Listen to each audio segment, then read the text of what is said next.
धनश्रीच्या जिद्दीला सलाम. वडिलांचे प्रेत घरात असताना दिला 10वीचा पेपर.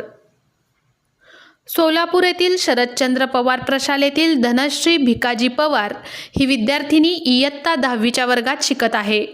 शुक्रवारी 10वीचा मराठीचा पहिला पेपर होता, परंतु तिचे वडील भिकाजी पवार यांचे सकाळी अल्पशा आजाराने निधन झाले.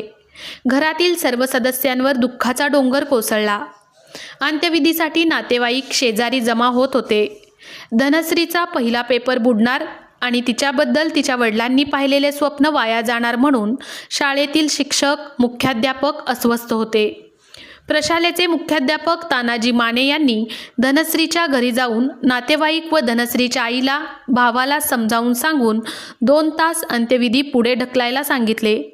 धनश्रीला धीर दिला आणि तिला तयार करून स्वतः परीक्षा केंद्रावर नेऊन परीक्षेला बसवले. शिक्षणाधिकारी सचिन जगताप, केंद्रप्रमुख श्रीमती गीता सादुल, मुख्याध्यापक तानाजी माने यांच्या समयसूचकतेमुळे धनश्रीला पेपर देणे शक्य झाले. वडिलांचे प्रेत घरात असताना धनश्रीने 10वीचा पेपर दिल्याने तिची जिद्द, धैर्य पाहून उपस्थित नातेवाईक, शेजारी, शिक्षक, मुख्याध्यापक, संस्था चालक या सर्वांचेच यावेळी डोळे पाणावले.